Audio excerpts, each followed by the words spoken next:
Gracias y muy buenas noches a todos y a todas. Agradecer a Jurispe. Y bueno, obviamente por las fiestas, la ciudad de Lima se pone bastante caótica con el tráfico y lamentablemente lo que a veces uno proyecta en algunos minutos de traslado, lamentablemente se convierte en una situación infernal, diría yo, sobre todo en estos días en los cuales obviamente nos acercamos a celebrar las fiestas patrias y la ciudad se pone en movimiento. De todas maneras, las disculpas correspondientes, pero estamos acá para aprovechar este par de horas que nos brinda Jurispe para hablar de un tema que creo que es de mucho interés. Es prepararnos para lo que tiene que ser afrontar una litigación, para afrontar una audiencia, para poder armar una teoría del caso, como es el título de este evento y que espero que pueda ser del agrado de todas y obviamente en el final de lo que va a ser esta sesión, atento a las preguntas o comentarios que tengan a bien formularme de acuerdo a lo que se ha propuesto como temática. Miren, la primera presentación que seguramente tienen ustedes es esta, que es la litigación. La litigación la podemos resumir de la siguiente manera. Es el diálogo que van a sostener las partes en el proceso, sobre todo en la audiencia. Y ustedes me dirán, ¿por qué un diálogo? Porque vamos a tener a dos partes que van a confrontarse. Por un lado, la fiscalía, que es la que va a plantear esta tesis de imputación, es la que va a formular los cargos de incriminación, y por el otro lado la defensa, la que va a resistir esta tesis, la que va a contradecir la formulación de esa hipótesis incriminatoria, la que va a rechazar seguramente el requerimiento, el alegato, la acusación y aquello que haya planteado desde este lado la fiscalía. Y en medio de los dos, escuchando a los dos, va a estar el juez, es decir, el juez el que va a recabar finalmente la información que ha sido corroborada o aquella información que va a considerar pertinente para la resolución de este conflicto en donde ambas partes están ahí litigando. Es decir, frente a la tesis se va a presentar una antítesis y finalmente la síntesis, que es la que va a recoger el juez. Eso en buena cuenta viene a ser la litigación, un método de conversar, es decir, un método en el cual se van a plantear dos oponentes, van a tener distintas posiciones y quien va a resolver en este debate va a ser un juez. Entonces, si a ustedes les queda claro que esto es la litigación, en donde vamos a tener que confrontar ideas, si es que están representando a una de las dos partes, va a quedar claro que se van a tener que enfrentar, pero siempre buscando de que quien va a tener que resolver ese conflicto, quien dirige la audiencia, pues tenga que tomar una decisión.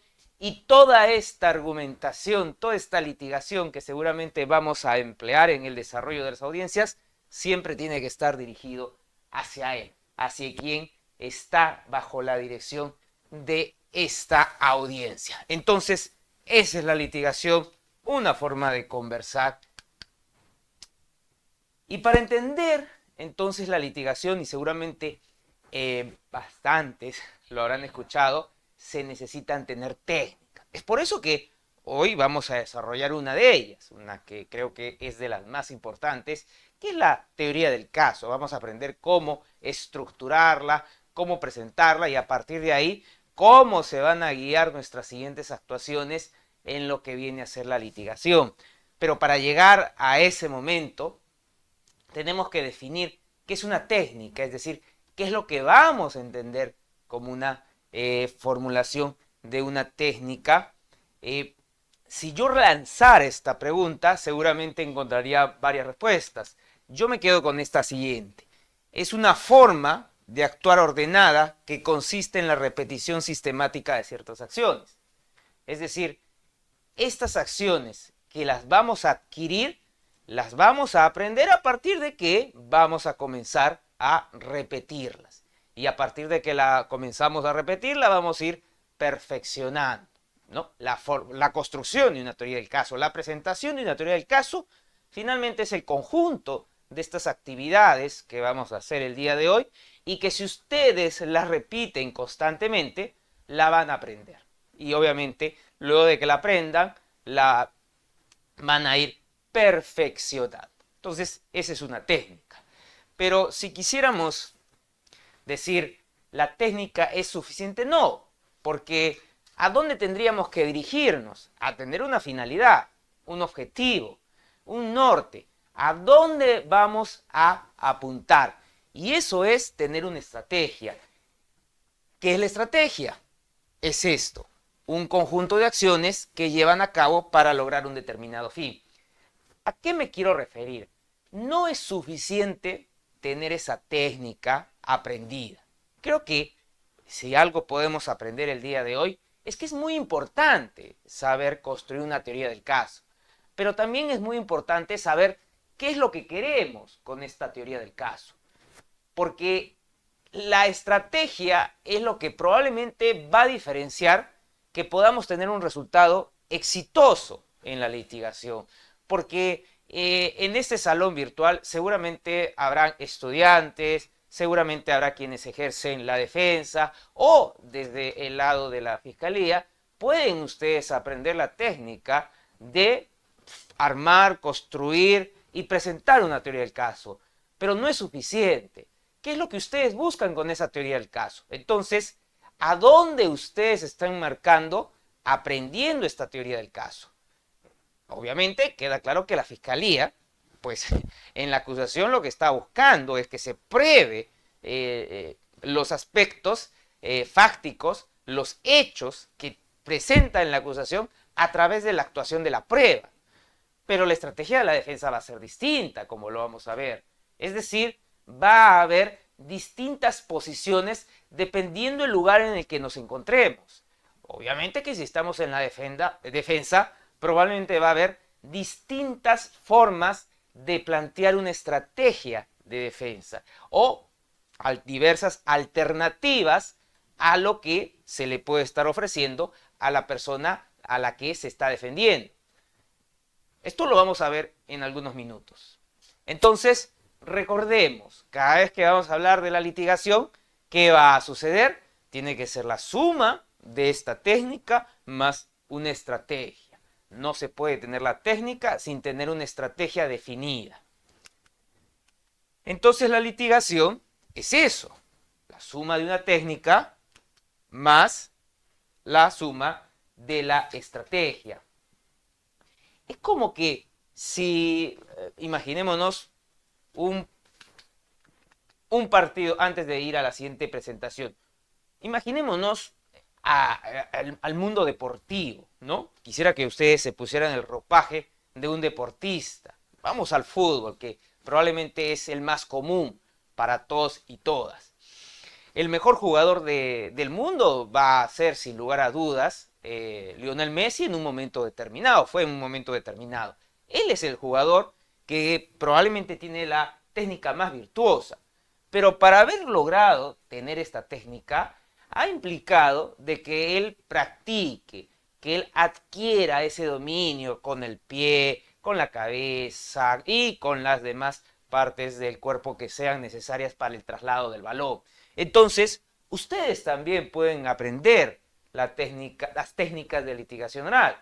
Y seguramente, sin lugar a dudas, me va a quedar claro que el día de hoy van a poder estructurar adecuadamente una teoría del caso y que con la repetición que ustedes hagan en el futuro para las presentaciones que realicen en adelante, lo van a seguir perfeccionando hasta que lo tengan por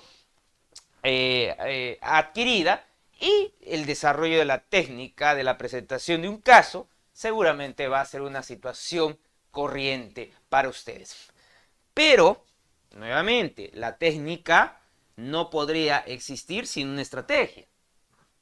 Y yo que les hablo de Lionel Messi, que es un jugador bastante virtuoso, obviamente, para poder doblegar a un virtuoso, a un jugador bastante técnico. Quienes no tienen esa técnica tendrán que tener una buena estrategia, ¿no? Entonces, yo cuando tengo la oportunidad de tener esta clase de charlas, sobre todo litigación oral, pongo el ejemplo de lo que fue hace muchos años la Copa América que se realizó en Chile. En Estados Unidos, y que Chile resultó siendo campeón de esta Copa América. No porque sea admirador de la selección chilena, sino que me llamó bastante la atención cómo lograron anular al más técnico, al más depurado en técnica del fútbol, como era Lionel Messi. ¿Qué es lo que utilizó la selección chilena? Tener una mejor estrategia para poder anular al jugador de fútbol más exquisito en el dominio del balón que ha existido en el mundo. Entonces, esta suma que ustedes tienen que tener, la deben tener presente siempre cuando van a litigar. Técnicas y estrategia. Técnicas y estrategias. Y acá va a estar cómo armar o construir una teoría del caso, pero tenemos que saber qué es lo que vamos a buscar con esa teoría del caso. Si a ustedes les ha quedado claro, entonces vamos a partir con buen pie para ir construyendo nuestra teoría del caso. Si hablamos de estrategia y vamos viendo primero a la fiscalía, es decir, a la parte acusadora, queda claro que para la fiscalía lo que va a buscar es esto: probar su acusación. Si estamos en un juzgamiento, probar las proposiciones fácticas, es decir, ese relato, es el hecho que sostiene su acusación, obviamente subsumida en la norma penal, pero con las pruebas que ya le han sido admitidas para el juzgamiento, ¿no? Es decir, la estrategia de la fiscalía, ¿cuál va a ser en relación a lo que va a ser un juzgamiento? Probar la acusación, ¿no? Es decir, el hecho, acá están las pruebas, vamos a probar que Juan mató a Pedro, ¿no? Que por lo tanto es delito de homicidio, con las pruebas que se han admitido y se van a actuar en juzgamiento. Eso va a ser lo que la fiscalía va a tener como finalidad. En cambio, la defensa, no, obviamente no va a tener esa misma finalidad. La defensa va a tener una distinta a la fiscalía. Es decir, la estrategia de la defensa podrá ser, por ejemplo, generar duda razonable. Es decir, lograr que la actuación que se ha llevado a cabo con la prueba no sea suficiente para generarle certeza a los jueces. O demostrar, pues, que ese hecho, tal como ha sido presentado por la fiscalía, no se le puede atribuir a su cliente, al acusado. O tal vez este hecho, tal como ha sido presentado por la fiscalía, pues no constituye delito, aunque eso debió haber pasado los controles en la etapa intermedia, pero vamos viendo que la defensa no va a tener una sola estrategia de cara a lo que va a ser el juzgamiento. Va a tener una suerte de alternativas que obviamente para presentarse a un juzgamiento las va a tener que estudiar y las va a tener que analizar y escoger cuál va a ser la más adecuada para afrontar ese juzgamiento. E incluso, miren ustedes, podrá tener salidas alternativas al proceso, es decir, a ver, de cara al juzgamiento, ¿qué estrategia planteo? Está claro que la fiscalía cuenta con las pruebas para lograr la condena. Por lo tanto, una aceptación de los cargos podría permitirle tener los beneficios de una conclusión anticipada, una reducción. Por lo tanto, lo que quiero demostrarles a ustedes es que mientras la fiscalía tiene una finalidad y aparentemente es una sola, ¿no?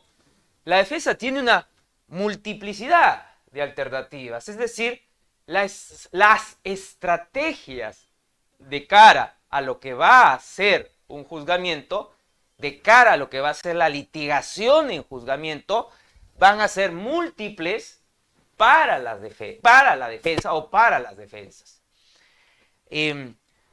¿Por qué lo digo esto? Porque la Fiscalía, desde el momento que está presentando una acusación, y esto lo dice una casación de la Corte Suprema, para la Fiscalía hay certeza de la responsabilidad de la persona a la que ha acusado, es decir, la certeza fiscal. Para el fiscal hay convencimiento de que la persona acusada es responsable del hecho, ¿de acuerdo? Si no, no hubiera acusado, ¿de acuerdo? Ahora, paréntesis, uno puede decirme, claro, pero en el desarrollo del juzgamiento probablemente las pruebas demuestran de que no no puede atribuírsele la responsabilidad y antes de llegar a una absolución, el fiscal puede retirar la acusación. Claro, pero eso de cara a que ya se está litigando, ya se está en el debate, ya se está en pleno juzgamiento. Pero nos estamos poniendo en el punto de partida. ¿Cómo afrontamos el juzgamiento? Y queda claro que si la Fiscalía presentó una acusación, esta fue controlada, se dictó el autoenjuiciamiento, autocitación a juicio, está expedito el fiscal para solicitar, vamos a aprobar la acusación. O sea, su norte es ese. Diferente la defensa, porque la defensa no es que tenga que mostrar sus cartas antes del inicio del juzgamiento. Ha podido hacer una estrategia en la etapa intermedia, cuestionando el aspecto formal, sustancial de la acusación, pero de cara al juzgamiento puede tener otra posición. A mí me ha pasado, por ejemplo, contando ya un poco la práctica, que en la etapa intermedia hay una posición de la defensa destinada a cuestionar la acusación en diversos aspectos formales y sustanciales. Pero de cara a juzgamiento puede haber un cambio de la posición que tenga la defensa e incluso no, aceptando la descripción fáctica que plantea la Fiscalía, pero no la adecuación típica que ha hecho la Fiscalía. E incluso, como les estoy indicando dentro de todas estas alternativas, aceptar la descripción fáctica, los hechos tal como lo ha esbozado la Fiscalía, pero plantear de que han habido circunstancias que deben atenuar la responsabilidad de quien está a quien está representando o de quien está defendiendo.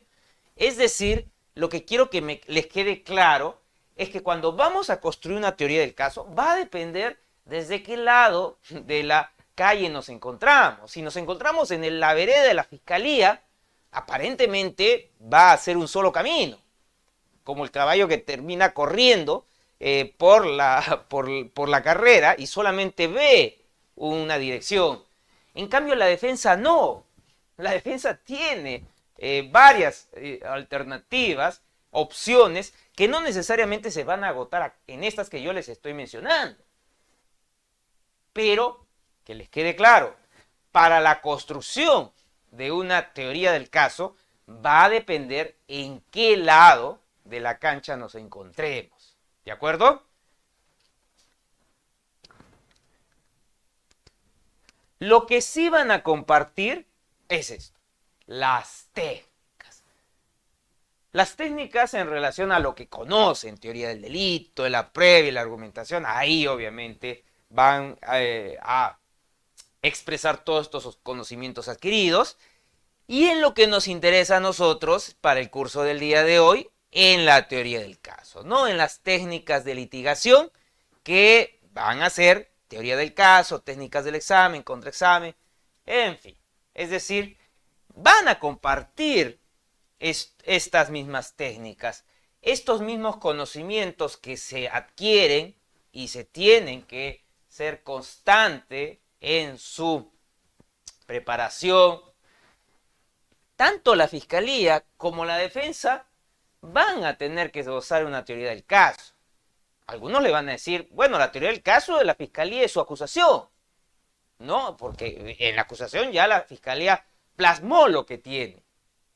Está la narración del suceso, del hecho, y están las pruebas con las que está ofreciendo probar ese hecho y solamente lo presenta en el alegato de apertura. La defensa, por el contrario, no tiene que hacer ese trabajo. No es que en la contestación de la acusación va a vincular la posición que de cara va a tomar para el juzgamiento. No, ya les he indicado. Pueda que de lo que se actuó en la etapa intermedia se desvincule y haga otra presentación para lo que es de cara a afrontar el juicio. Pero siempre va a tener que tener una teoría del caso, es decir, ¿qué es lo que el juez está esperando? A ver, el juez de la fiscalía está esperando que le presente la acusación. Y va a esperar de la defensa qué es lo que la defensa le va a ofrecer. ¿Cuál es el caso que le está ofreciendo la defensa? ¿Oponerse, negarse a los hechos? ¿Los hechos no se dieron? ¿Los hechos no lo vinculan al acusado? Si los hechos lo vinculan, ¿hay alguna causal de justificación que deba atenuar su responsabilidad? ¿O los hechos tal como los ha presentado, pues no se subsumen en el delito que ha planteado la fiscalía? ¿O presentando los hechos podría llegarse hasta el supuesto de que la acción al momento del juzgamiento está prescrita? Es decir, nuevamente, los jueces van a escuchar qué es lo que les están ofreciendo las partes, la fiscalía y la defensa. Es lo que tanto los adversarios van a compartir en común, la técnica. Entonces, ¿qué es la idea de esta sesión? Que aprendamos a construir esta teoría del caso y obviamente una construcción sencilla, entendible y que ustedes luego lo van a ir perfeccionando con la dinámica y las necesidades de las audiencias que se tiene como consecuencia de la labor. Pero hay un aspecto muy importante que yo siempre recalco que tenemos que tener presente, sobre todo por la experiencia en lo que viene a ser la litigación oral. Hay que conocer quién dirige la audiencia, hay que conocer quién dirige el juzgamiento, hay que conocer a los jueces, porque de eso mucho va a depender cómo es que tenemos que prepararnos. A ver, quiero que regresemos a las aulas de pregrado, ¿no? Pongámonos en el pregrado, y si están en el pregrado, imaginémonos que estamos en clases en este momento y tenemos que hacer una presentación. La presentación lo vamos a hacer dependiendo no solamente del tema que nos han asignado, sino a quién nos estamos dirigiendo.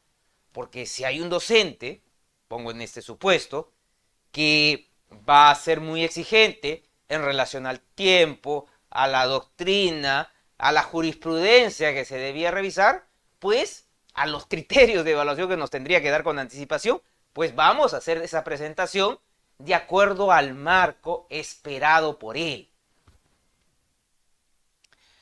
Si no lo conocemos al profesor, lo que va a suceder es que probablemente no vaya a satisfacerle a él nuestra presentación, porque el que va a poner la nota es él, el profesor. Si bien los alumnos podrán aplaudir, podrán sentir satisfacción, alegría, entusiasmo de una buena presentación, quien va a calificar es el profesor, es decir, nos estamos dirigiendo a él. Lo mismo va a pasar en la dirección de un juicio oral. El fiscal no lo dirige, no lo dirige la defensa, lo dirige el juez. Y claro, y ustedes me podrán decir, oiga, pero la defensa es una eminencia, tiene pues una serie de publicaciones de derecho y seguramente muy reconocido a nivel internacional y nacional. Pero quien va a resolver el conflicto, quien va a dirimir entre ambas partes va a ser un juez. Por eso es que les presenté al inicio esa primera presentación. ¿Se acuerdan? De la tesis, antítesis, es decir, de quienes están en este diálogo que es la litigación, de quienes están en este debate, de quienes están en estas posiciones opuestas. Ellos van a hacer sus planteamientos, pero quien va a resolver es una persona distinta a los dos. Por eso yo siempre recomiendo, preguntemos antes de estructurar nuestra teoría del caso, cuáles son los antecedentes de quien va a escucharnos. Ahora, lo digo en buenos términos, es decir, nuevamente, quienes estamos en el mundo del litigio, antes de ingresar a una audiencia, comenzamos a revisar la trayectoria de quién es el juez, cómo resolvió en casos anteriores, cuál es la formación jurídica que tiene, si es una formación conservadora en relación a la interpretación del derecho o probablemente no. Es decir, todos esos aspectos son necesarios para poder entrar a la arena de la litigación. Y si vamos a estructurar nuestro caso, con mayor razón, porque, a ver, quien nos va a escuchar son los jueces. Nos estamos dirigiendo a ellos. Claro, tal vez el acusado, tal vez en la fiscalía, pues los demás fiscales están a la expectativa que hagamos una muy buena presentación. Pero, nuevamente, a quien tenemos que dirigirnos es al juez. Él es el que finalmente tiene que aceptar nuestras ideas, comprar esa tesis que estamos postulando, esa antítesis que le estamos ofreciendo. Él es el que va a ser el receptor de toda la información que brindemos en lo que viene a ser las audiencias. Por eso, siempre digo, el juez es el que dirige, y ustedes podrán ver en el 363, numeral 1, él dirige lo que es la audiencia y ordena los actos necesarios. Ahí está, en la norma, principio de legalidad. Dice, le corresponde garantizar el pleno ejercicio de la acusación y la defensa de las partes. ¿Y por qué debo recalcar esto? Porque si vamos a construir una teoría del caso, tenemos que hacerlo de acuerdo a la demanda que va a requerir el juez. Y obviamente, si estamos en una corte que ve cuestiones complejas, cuestiones de criminalidad grave, pues sabemos que seguramente los jueces van a tener mayor atención a escucharnos. Y el caso, como lo planteemos, probablemente nos va a dar mayor tiempo para presentarlo. Pero si estamos en una corte que ve pues, delitos menores, y no voy a decir delitos de bagatela, pero delitos que seguramente el juez ya lo ha convertido en una rutina, las audiencias, porque la misma práctica, ¿no? A él lo vuelve también una persona muy técnica para el momento de desarrollar y dirigir sus audiencias, va a hacer que tal vez no nos dé ese tiempo que imaginamos sucede en un mundo ideal, como puede ser una audiencia simulada, ¿no? Entonces, hay que saber que el tiempo es corto, es exiguo, y tenemos que ajustarnos a decir los elementos que son imprescindibles para el juez, para que el juez entienda qué es lo que queremos, desde el punto de vista de la defensa, obviamente, ¿no? Negamos el hecho, o el hecho realmente se ha producido, pero no se le puede vincular al acusado, o vinculándosele al acusado, hay pues una cuestión de justificación que debería atenuársele para la determinación de su pena. ¿De acuerdo? Entonces, tenemos que saber quién es el juez y eso, ¿cómo lo logramos? Pues preguntando, obviamente hay colegas en la fiscalía, en la defensa, ¿y cómo es el juez? ¿Y cómo ha resuelto el juez? revisando, ¿no? Ahí en Justicia TV, ahora prácticamente las audiencias en su gran totalidad son virtuales, uno lo puede ver, si es que no lo puede ver, analizar si el juez ha escrito algo, ha producido algo, es decir, ese es un trabajo adicional que se tiene que realizar para poder estructurar adecuadamente una teoría del caso.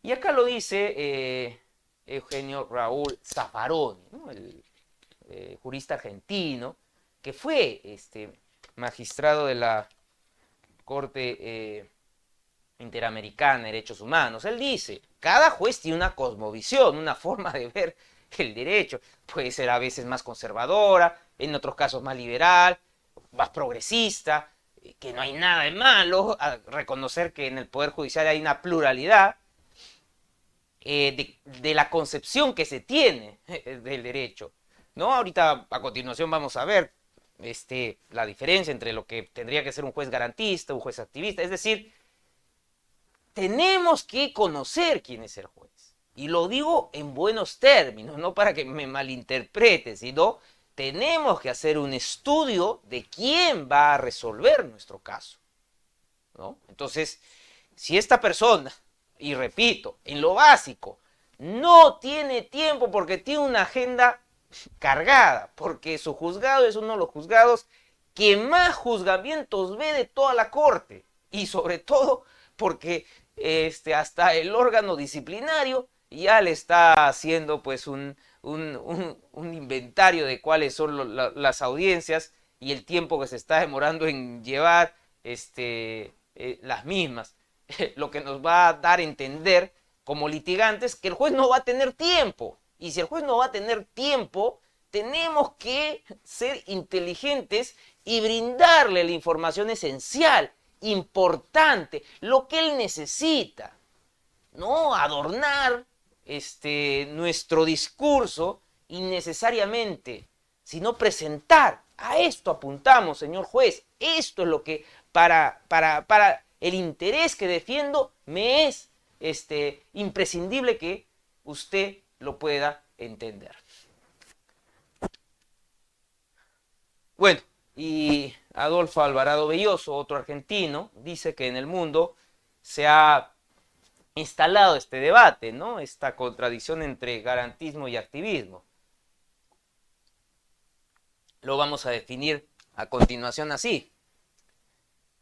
Para el garantismo, si no se llega a la verdad es porque las partes no realizaron su trabajo, ¿no? Es uno de los conceptos en los cuales al juez tú le tienes que brindar la información. Si no existe como parte, ya sea fiscalía, ya sea defensa, una labor adecuada, presentando los alegatos, actuando debidamente la prueba, interrogando, contrainterrogando, no lograste que el juez pudiera tener la información debida para poder convencerse si el acusado es responsable o no, entonces, como dice el garantismo, no le va a dar la razón a quien no la demostró que no la tenía. Y para un juez garantista, eso es hacer justicia. Yo a veces, ¿no? Digo, el exacerbado garantismo implica que el juez cruce los brazos y vea solamente a las partes realizar su labor. Es decir, a los adversarios enfrentarse. Claro, a veces uno tiene esta formación que nos han ido inculcando de que un juez en un modelo acusatorio lo que tiene que hacer es simplemente presenciar la labor que tengan que hacer la defensa, desde presentar su caso y saber poder introducir la información que el juez necesita del caso a través de la actuación probatoria. Bueno,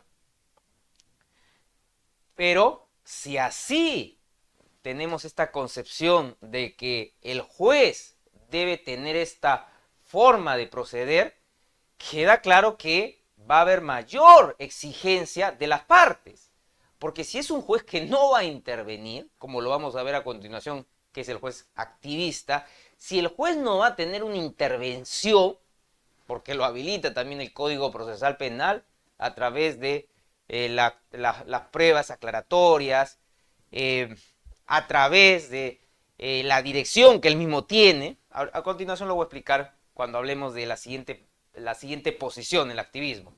Pero en relación al garantismo, el garantismo nos dice, oiga, si no tiene la razón, o sea, si no demostró que él tenía la razón, pues el juez no le va a dar la razón, y por lo tanto, para el juez eso es hacer justicia. El garantismo, según este autor Fermín Canteros, dice el juez busca la verdad. Si el juez busca la verdad, entonces tiene interés en el resultado del litigio, y si tiene interés en el resultado del litigio, pierde su imparcialidad. Es decir, ese juez garantista no lo va a interrumpir a usted cuando usted esté presentando su caso. Si usted comenzó a hacer esa alegación, lo único que el juez va a hacer es controlar el tiempo. Señor abogado, señor fiscal, le dimos 15 minutos. Cumpla. Nada más. Ese es un juez garantista. Si es que usted hizo un interrogatorio deficiente, el juez no va a hacer una pregunta aclaratoria. Si, incluso en el curso del juzgamiento, a través de la prueba de oficio, si el juez considera que debe haber una actuación de oficio final, no la va a hacer, porque bajo su concepto, esa era su labor de las partes, presentar su caso, demostrar su caso a través de las pruebas que han sido admitidas.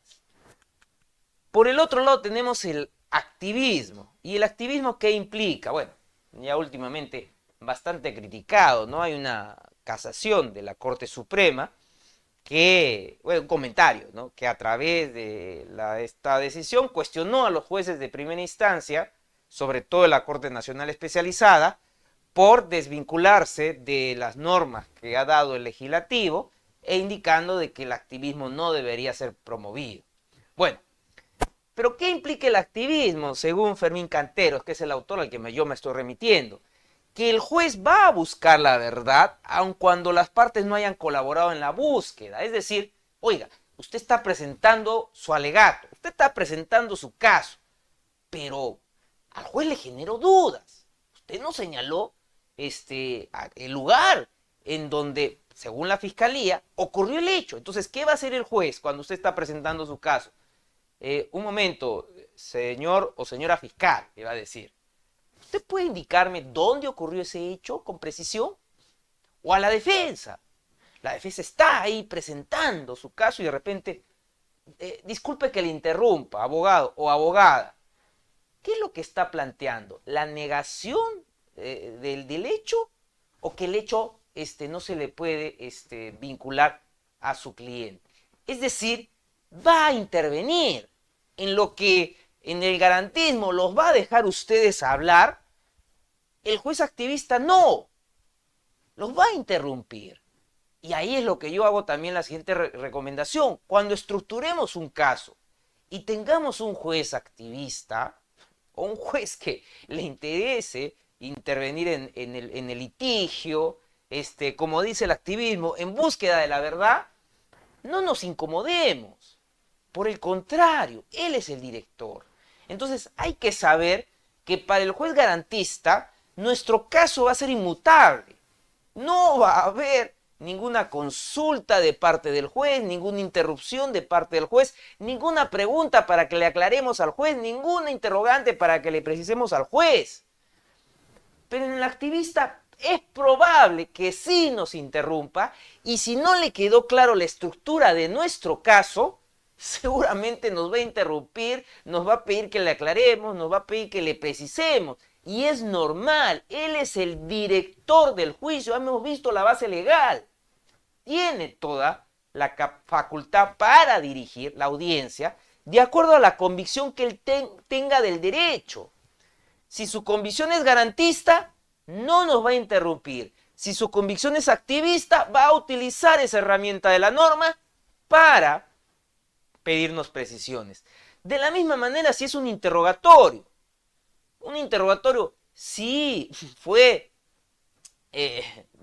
deficiente, pues con unas preguntas aclaratorias el juez va a querer obtener mayor información. Claro, y ahí alguien me dirá, oiga, pero ahí termina el juez activista haciéndole el trabajo o la labor a quien actuó de manera deficiente. Si fue la fiscalía o fue la defensa, los está supliendo.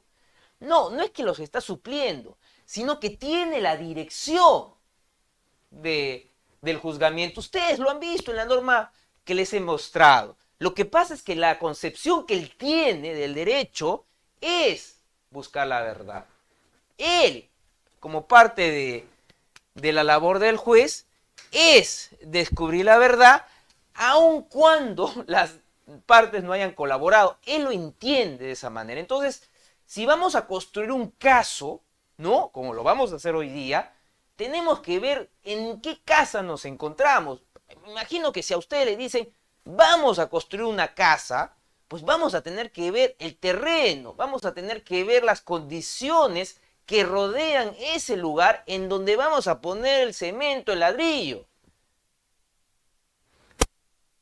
Entonces, conozcamos en qué lugar vamos a litigar, ¿no? Por eso les digo, conozcan al juez, si tiene una formación garantista, una formación activista, al final él va a administrar justicia. Ya, no quieren ustedes que les diga activista, ya, legalista, le vamos a poner legalista, ya, aplicado a la ley. El juez, si el ordenamiento procesal penal indica que el juez puede preguntar, el juez va a utilizar la norma y nos va a preguntar.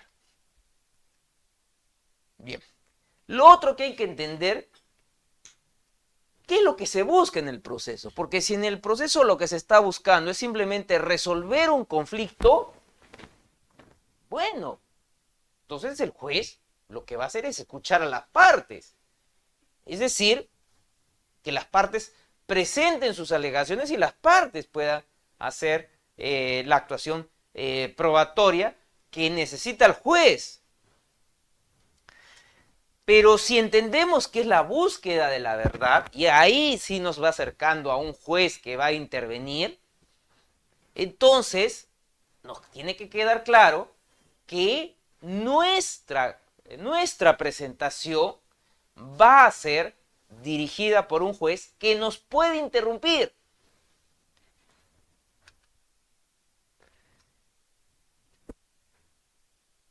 Si el concepto es, repito, convencer al juez, miren, bastaría la persuasión, y acá este autor Canteros lo dice, hace esta pregunta, ¿ustedes creen que el juez le da la razón a una persona como premio a su mejor capacidad económica o a la habilidad, destreza o inteligencia de su abogado y le quita la razón a quien por pobre o porque no tuvo una asistencia letrada adecuada, sea porque el abogado era joven, inexperto o no estaba capacitado como abogado de la contraparte, no pudo ejercer los recursos necesarios? No, nuevamente, si el abogado es un recién egresado de la universidad o es una persona que lamentablemente no se preparó, tendría que no darle la razón a pesar que le asiste, ¿no?, la evidencia de la culpabilidad de su cliente, si fuera la fiscalía, o la inocencia, ¿no?, si fuera el abogado. Entonces, acá nos ponen el dilema que los jueces en nuestro sistema, en nuestra justicia peruana, ¿no?, a la peruana, no comparemos lo que pasa en otras latitudes, no es muy útil, les digo, van a buscar la verdad, ¿no? Y entonces eso nos va a acercar a que sí va a haber un juez que intervenga. Juez Celis Mendoza dice, hay que olvidarnos de esto de las técnicas de litigación que se contrabandean de una manera que no correspondan a jueces profesionales, porque la teatralización, el tratar de jugar a las emociones a un juez profesional que todos los días está mirando, está realizando esta clase de actuaciones, no lo van a mover del rol o del deber que él tiene. Entonces, nuevamente, si tenemos jueces que tienen que resolver 5 causas, 5 audiencias en la mañana, pongámosles, hay que saber dosificar nuestro tiempo. De nada nos sirve hacer aspavientos innecesarios. Y ahí se viene una anécdota que tal vez les comparto. Ustedes pueden revisar en el internet, en YouTube, de un abogado que agarró y para llamar la atención lanzó el expediente al suelo. Y el juez obviamente le llamó la atención. Claro, tal vez la intención era generar un impacto, pero estás ante un juez profesional. ¿Qué es lo que quiere escuchar el juez? Desde el lado de la fiscalía, bueno, ¿cuál es el hecho y cuáles son las pruebas? Y obviamente, pues, cómo lo han calificado. Y del lado de la defensa, a ver, ¿qué estás ofreciendo para rebatir los cargos de la fiscalía? Entonces, nuestro sistema procesal se orienta por la verdad procesal, ¿no? Es decir, y acá viene pues tal vez romper algunos mitos. Nuestro sistema lo que busca es la verdad procesal, es decir, lo que vemos en las películas de los juicios americanos no se aplica acá. Claro, se podrá hacer alguna semejanza al momento de generar algún tipo de impacto o retórica en alguna presentación, pero nosotros somos herederos de un sistema eurocontinental en donde el juez tiene esta obligación, buscar la verdad en el proceso, y por lo tanto vamos a tener en cuenta que los jueces tienen esa obligación y las partes tienen que coadyuvar a que los jueces puedan llegar a ese resultado. En este librito de Pedro Angulo Arana, el caso penal, queda claro, porque él dice, miren ustedes, cuando un testigo o un perito van a ser examinados, se les pide que juramenten o hagan una promesa de declarar con la verdad, con lo cual se está demostrando que el fin del proceso es la verdad. Entonces, es el juez el receptor de nuestro trabajo, sea de la fiscalía, sea de la defensa, a él nos vamos a dirigir. Ahora sí, vamos con la teoría del caso. Ahora vamos a construir, ya sentamos la primera base de estos aspectos generales, ahora vamos a trabajar para construir una teoría del caso que ustedes la pueden perfeccionar. Ya van teniendo los conocimientos y como les he indicado, eso es la práctica. Teniendo una estrategia, pero la práctica se dice que hace el maestro.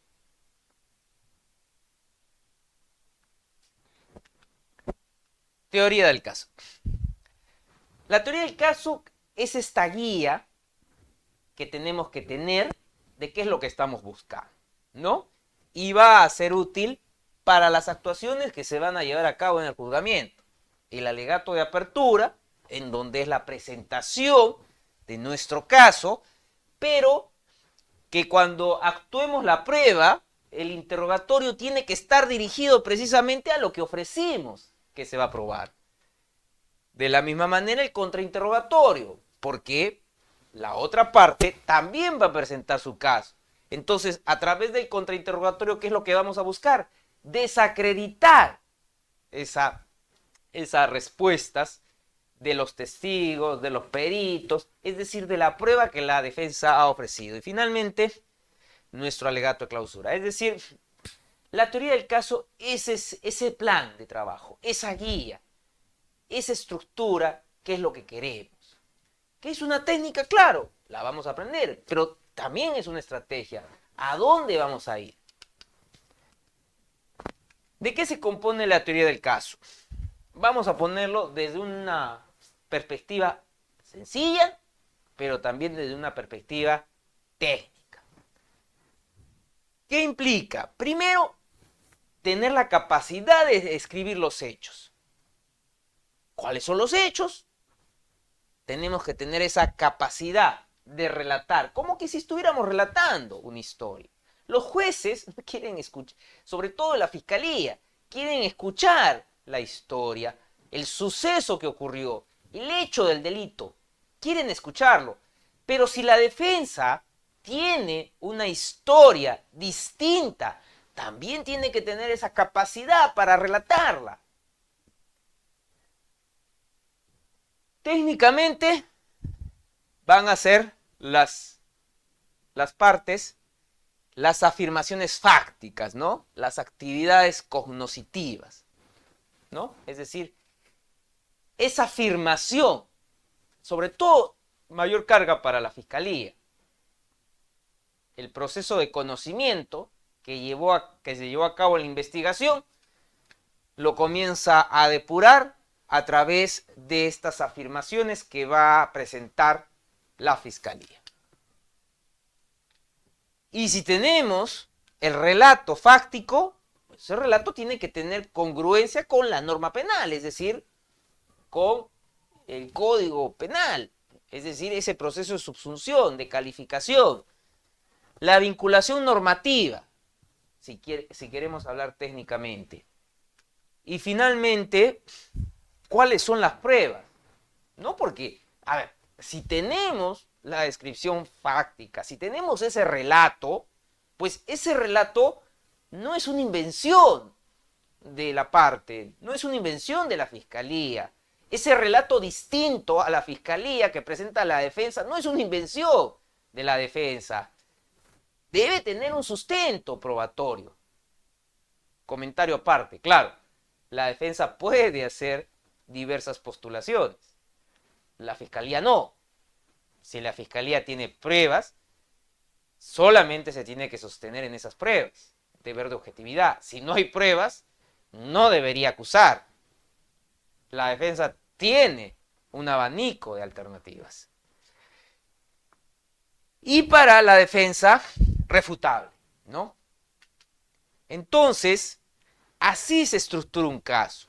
Proposiciones fácticas, jurídica y probatoria, ¿no? Ahí está el caso. Para la defensa, de la misma manera, tener su proposición fáctica, cuál es el relato opuesto que está ofreciendo, cuál va a ser su vinculación a la norma, si es que estas pruebas lo van a refutar, pero va a tener siempre su caso, ¿no? Para la fiscalía, pues va a tener que plantear una imputación concreta o necesaria.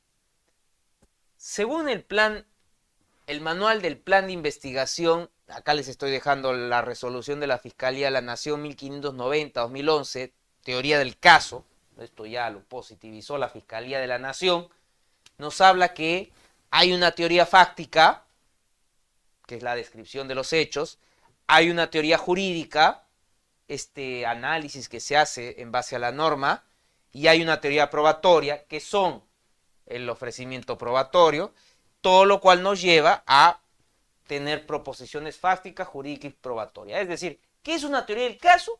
Es tener la capacidad de presentar el relato fáctico, jurídico y probatorio. Algunos le agregan hasta la pena, pero prefiero que nos quedemos hasta acá, que es lo que coincide gran parte de la doctrina en lo que es la construcción de un caso. ¿Qué son las proposiciones fácticas? Esos hechos relevantes, esos hechos que deben ser probados en el juicio oral. Si es la fiscalía, nos queda claro lo de la acusación. Si es la defensa, bueno, ¿cuál es el hecho distinto que estás presentando? Si es un hecho que acepta de la fiscalía, pero estás argumentando alguna causal de justificación buscando la atenuación o la eximencia de la responsabilidad. Eso tiene que indicarlo la defensa. Y las proposiciones jurídicas, bueno, ya tiene que ver con los elementos de la teoría del delito, y circunstancias modificatorias de la responsabilidad, ¿no? Y las proposiciones probatorias, ¿cuáles son los elementos que se tienen para probar? Este cuadrito nos guía bastante para lo que buscamos. ¿Por qué? Porque esta es una herramienta metodológica que nos permite tener una guía de trabajo. Bueno, acá se ha modificado un poco por la propia presentación. Es decir, comenzamos a construir a partir de qué es lo que vamos a probar. A ver, si es del lado de la fiscalía, ¿no? Delito de homicidio. Entonces, ¿cuáles son los elementos del tipo penal? Entonces, luego tenemos que determinar cuáles son estas proposiciones fácticas que nos van a vincular con la norma. Y segundo, cuáles son estos medios de pruebas que tenemos en relación a cada aspecto fáctico que hemos mencionado. Ahora lo vamos a ver con un ejemplo, pero que les quede claro, esta herramienta.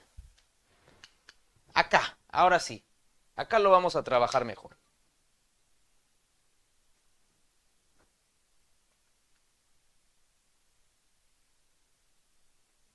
Esta es una imagen, espero que se logre ver, ¿no? De un puente que se sinistró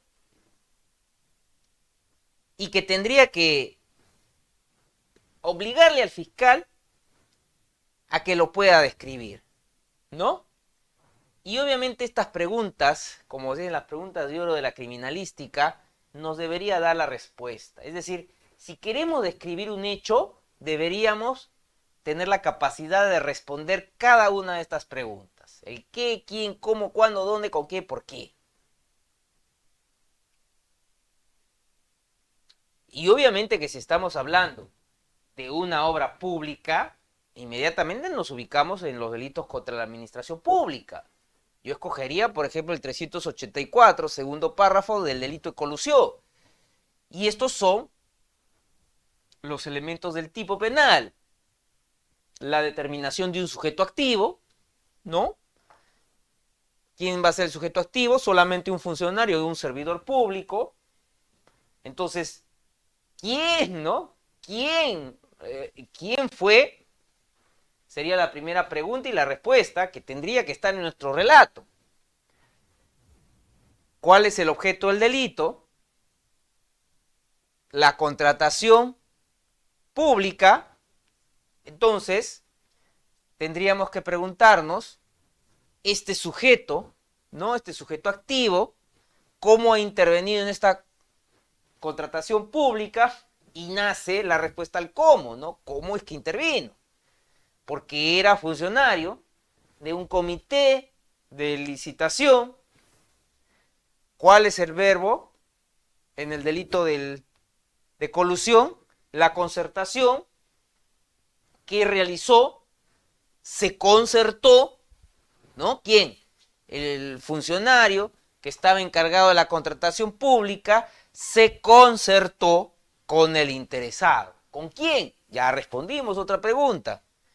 Y el resultado, ¿no? Ya que vamos a hablar del delito de colusión, que es un delito que demanda perjuicio patrimonial. ¿Y qué se produjo? Un desmedro a el patrimonio del Estado. Entonces, hicimos este análisis de la norma penal, ¿en base a qué? En base a, primero, tener la capacidad de describir qué es lo que estamos observando, ¿no? Analizar la norma y ya comenzamos a tener la capacidad de construir en base a este cuadrito que yo les he planteado, ¿no? ¿Qué es lo que nos exige el 384, segundo párrafo? La determinación de un sujeto activo. Bueno, ¿quiénes van a ser el sujeto activo? Quienes integraron el comité especial, es decir, quienes van a los acusados. Por lo tanto, para que puedan ser sujetos activos del 384, un delito de infracción de deber, necesitan tener no solamente la condición de funcionario, sino tener la competencia para contratar a nombre del Estado. Entonces, ¿cómo lo vamos a probar? Pongámosles con documentos, ¿no? La resolución de la entidad que los ha nombrado en la condición de funcionarios y a su vez la resolución que los designa como miembros del comité. El verbo, ¿cuál era el verbo? El concertar. Entonces, ¿qué es lo que vamos a ofrecer? Que estos miembros del comité se concertaron con el postor para otorgarles la buena pro. ¿Y cómo lo vamos a probar? Porque van a venir testigos que presenciaron, que se reunieron un día antes en un restaurante y estaban arreglando otorgar la licitación. Pero además, porque van a venir peritos, miren, ya estoy presentando el caso,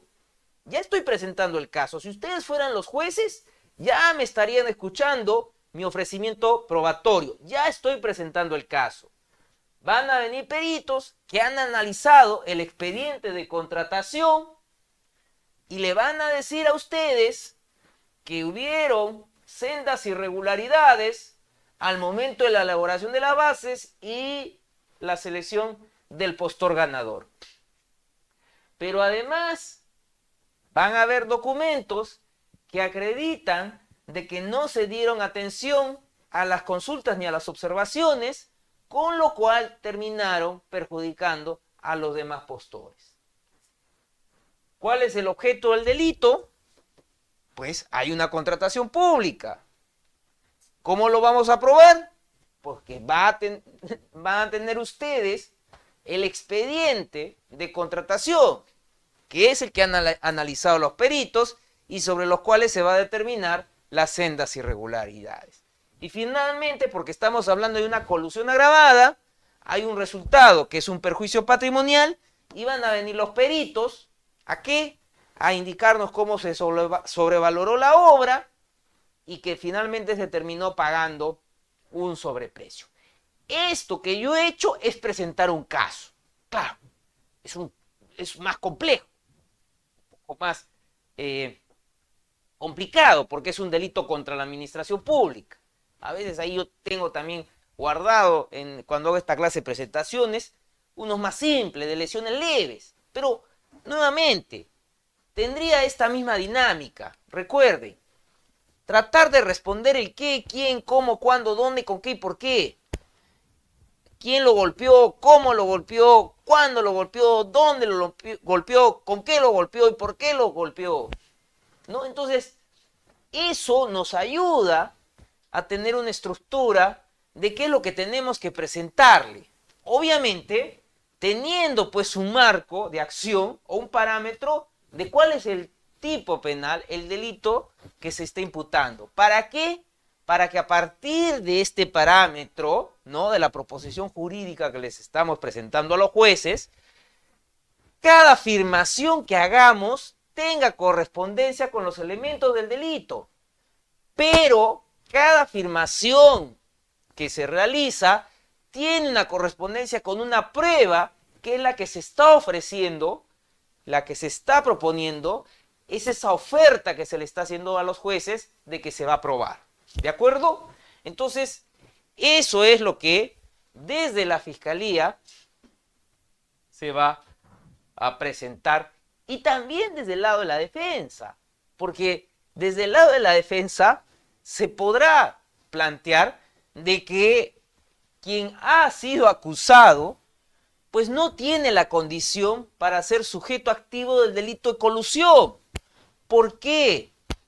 Porque no existe, ¿no?, la resolución de designación para formar parte del comité especial.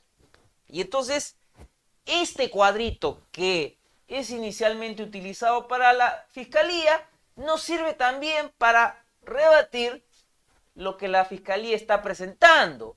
Porque si la Fiscalía nos está señalando de que el acusado tiene la condición de funcionario, pero a su vez tiene la competencia para contratar porque fue designado en el comité especial, la defensa lo que hace es hacer su trazado y comenzar a revisar y ofrecerle otra alternativa a los jueces. Y decir, es funcionario porque trabaja en la entidad, pero no tiene la competencia para haber contratado porque no fue designado en el comité. Por lo tanto, no puede atribuírsele la autoría en el delito de colusión. Entonces, ofrecemos, ¿no?, que no se va a poder probar esta condición de especialidad que ha ofrecido la Fiscalía. Igualmente, podemos pasar al verbo en donde la Fiscalía nos dijo de que se concertó con el proveedor, con el interesado, y lo que va a decir la defensa es que no, porque de acuerdo a el perito de parte que ha presentado la defensa, el proceso fue regular, es decir, se cumplió lo que establecía la Ley de Contrataciones del Estado, es decir, no hubo ninguna situación que estuviera ajena a lo que establece la ley y por el contrario, esta regularidad ha determinado de que se haya entregado la buena pro de manera debida, ¿no? Entonces, lo que yo les quiero indicar es que esto que le es útil a la Fiscalía, también la defensa tiene que tenerlo. ¿Por qué? Porque a partir de que la defensa entienda cómo ha estructurado su estrategia, su plan de trabajo, la Fiscalía, entonces la defensa comienza a atacar los aspectos débiles que puede tener la Fiscalía o los aspectos de fortaleza que puede tener la defensa. ¿Por qué? Porque este cuadro es en buena cuenta, no digo que esto es lo que los jueces van a ver o los jueces van a guiarse, pero esto es lo que los jueces también, ¿no? También van a tratar de tener el esquema de que se está presentando un caso desde la Fiscalía, pero también hay otra posición de ver este caso desde la defensa. ¿De acuerdo? A ver, vamos entonces en esto que es la construcción de nuestra teoría del caso a tener más detalle en lo que implica, por ejemplo, comenzar a no solamente a hacer esta descripción fáctica, ¿no?, que también va a implicar la identificación de las pruebas. Es lo que yo les había indicado. Si vamos a construir un caso, tenemos que tener la capacidad de describir el hecho, sea desde la Fiscalía, sea desde la defensa. ¿Y qué les dije? Bueno, ahí tienen ustedes las preguntas de oro de la criminalística. Si no saben cómo relatarlo, comiencen ustedes a responder estas preguntas, que les va a ayudar. También les van a ayudar cuando se esté en un interrogatorio. Pero bueno, para nuestra teoría del caso, formulándonos la pregunta ¿qué? ¿Qué pasó? ¿No? Desde la Fiscalía o de la Defensa, ¿qué pasó? ¿Qué es lo que la Fiscalía es lo que le va a preguntar a la víctima, la Fiscalía es lo que le va a preguntar a la policía y la Defensa primero lo que le va a preguntar a su cliente, ¿no? A la persona acusada. ¿Qué pasó? Dame tu verdad. Cuéntame, según tu óptica, tu visión, ¿qué es lo que ocurrió? Y ahí va a determinar pues las circunstancias de acción. Y ahí va a comenzar a relatar, según desde qué lado del prisma se vea. ¿Quién? Para la Fiscalía será quién realizó la acción, ¿no? Y va a determinar el sujeto activo. Obviamente la Fiscalía le va a preguntar a los testigos, a los peritos, una pregunta cerrada si quisiéramos hablar de el interrogatorio. La defensa también le preguntará a su cliente, ¿ese hecho lo has realizado? ¿No? Si la defensa dice, pues su cliente dice no, entonces tendrá que determinar. Entonces, si no fuiste tú, ¿quién lo realizó? si es que el hecho se dio. ¿Cuándo? Circunstancia de tiempo. Y es lo que el juez tiene que, que escuchar. ¿Dónde? Circunstancia de lugar. ¿Dónde ocurrió el hecho? ¿Cómo? ¿Cómo ocurrió el hecho? ¿Se acuerdan cuando ese puente estaba siniestrado? ¿Cómo ocurrió? Dígame, ahí a los especialistas en infraestructura, ¿no? En diseño, ¿cómo pudo ocurrir esta desgracia que un puente de cemento de unas dimensiones grandes haya colapsado? ¿Por qué el móvil de la conducta?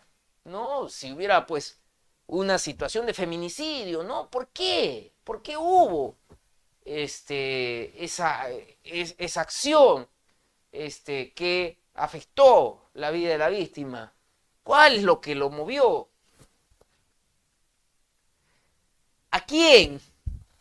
¿No? ¿A quién se lesionó el sujeto pasivo? Es decir, lo que quiero darles son herramientas, probablemente ya lo sabía, pero herramientas básicas. Es decir, oiga, tienen que ir a un juez. Y el juez está ahí mirando su reloj. Porque no es que va a atender todo el día su caso. Tiene otro caso que ya está programado. Y si estamos en una virtualidad, como es la gran mayoría de audiencias, tenga en cuenta que el juez, si bien los está escuchando, tal vez su atención también está no solamente en escucharlo, sino en firmar el despacho. Porque también está su personal auxiliar que va avanzando otras actividades. Entonces, tenemos que ser descriptivos, sencillos, para que el juez tenga una fácil comprensión de lo que se les está presentando. Si yo les pusiera la diferencia entre lo que era la presencialidad antes de la pandemia, les diría que habría mayor dificultad, porque los jueces en un sistema de audiencias probablemente nos otorgaban media jornada o un par de horas para una sesión de audiencia. Ahora no. Con la virtualidad puede tener varias, porque solamente es conectar, desconectarse. Y en ese conectar y desconectar una audiencia a otra, pues el juez tiene que maximizar su tiempo. Y ustedes tienen que saber dosificar el mismo. Entonces, presentar lo que es necesario, lo estrictamente necesario. Y estas preguntas para construir un relato, obviamente es la base. Obviamente es lo que el juez debe escuchar de parte de ustedes. A ver, vamos a construir la teoría del caso de la defensa, que hemos construido la de fiscalía, pero nos ha servido también para la defensa, como les he indicado. Si seguimos esta herramienta metodológica, vamos a poder tener primero ese plan de trabajo que tiene la fiscalía, vamos un poco a adelantarnos a su estrategia, y a partir de conocer su estrategia, pues vamos nosotros, en el caso de que estemos en la defensa, a buscar alternativas. Es decir, posiciones distintas a lo que la fiscalía está proponiendo, porque es finalmente el juez el que quiere escuchar la posición de la defensa si es opuesta a la fiscalía, ¿no? Porque si hay una conclusión anticipada, pues simplemente es aceptar los cargos y negociar si fuera una terminación anticipada, pero si fuera una conclusión anticipada, ver cuál va a ser la pena con la cual finalmente va a concluir ese caso, si no una conclusión parcial y se irá a debate la pena. Pero vamos ahora a construir la teoría del caso de la defensa.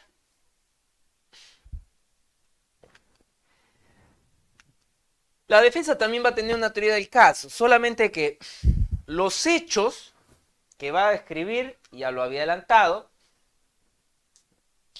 van a ser negar lo que la fiscalía ha planteado, o decir que los hechos no pudieron haber ocurrido, o que esos hechos, tal como han sido descritos, son extintivos o excluyentes, es decir, no sé, se debe excluir la responsabilidad de su cliente, pero también vamos a analizar la norma. Y vamos a presentar prueba que refute lo que la fiscalía ha señalado. Tanto para la fiscalía como la defensa, vamos a formular proposiciones fácticas, jurídicas y probatorias. Y estos son los hechos que la defensa plantea. Negar los hechos, ¿no? Es decir, presentamos otra historia, o hechos que impiden la constitución del delito. Afirmar pues que no se acredita el elemento subjetivo, o que hay hechos que eximen de responsabilidad, ¿no? Estado de necesidad, legítima defensa, o hechos excluyentes, inimputabilidad, por ejemplo, ¿no? Entonces, eso es lo que el juez tiene que escuchar. Ustedes tienen que tener las alternativas o fijar la alternativa que van a presentar al juez. Ahora les voy a mostrar un caso que se presentó sin tener definida su estrategia y por ende hubo una mala presentación de la teoría del caso. Es este. Vamos a ver si es de su agrado.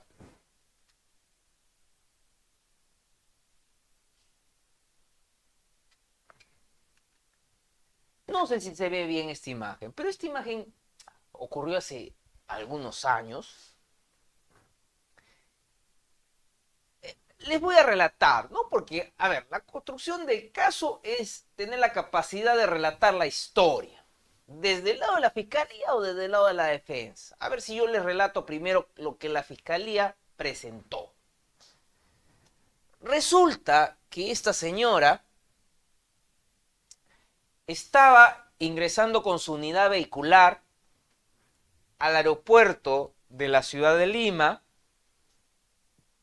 para dejar a un familiar que tenía que ingresar al aeropuerto para abordar un vuelo. En eso que se estacionó en una zona prohibida, o por lo menos aparentemente prohibida, un miembro de la policía encargado de regular el tránsito en la zona de la vía pública del aeropuerto se acercó a la unidad vehicular a solicitarle que se siga desplazando, pero al no hacerle caso, la señora que conducía la unidad vehicular se acercó al sitio del conductor y le solicitó que presentara sus papeles y que descendiera de la unidad vehicular. En ello, que se está acercando a la señora descendió y también se acercó al miembro de la policía. Sucede que la señora lo termina agrediendo al miembro de la policía que estaba cumpliendo una labor policial, ¿no? Entonces, ¿me entendieron la descripción? El relato, bueno, así debería presentarlo la fiscalía, ¿no? Simple, sencillo, fácil de entender, claro, tal vez por la hora, ¿no? Ya un poco por la jornada maratónica del día de hoy, obviamente la intensidad pues ha bajado un poco, pero imaginémonos que este relato es lo esencial, lo básico que tendríamos que informarle al juez. Y obviamente tenemos que ubicar este relato en donde lo estamos subsumiendo, ¿no? Delitos contra la administración pública, delitos cometidos por particular, la señora es una particular, y en la sección segunda, violencia y resistencia a la autoridad. Y dentro de esta sección, violencia y resistencia a la autoridad, artículo 366 y 367, violencia contra la autoridad para impedir el ejercicio de sus funciones de forma agravada. Estamos haciendo este análisis, ¿no?, de la norma. Y vemos el 365, violencia contra la autoridad para obligarle a algo, la conducta, ¿no?, impide a una autoridad, ¿no?, con violencia o amenaza. ¿Cuál es la finalidad? Que la autoridad, que es el funcionario, ejerza sus funciones o le obligue a practicar un determinado acto de sus funciones, ¿no? Y ya la pena es la que está mencionada ahí. Pero el 366 también nos indica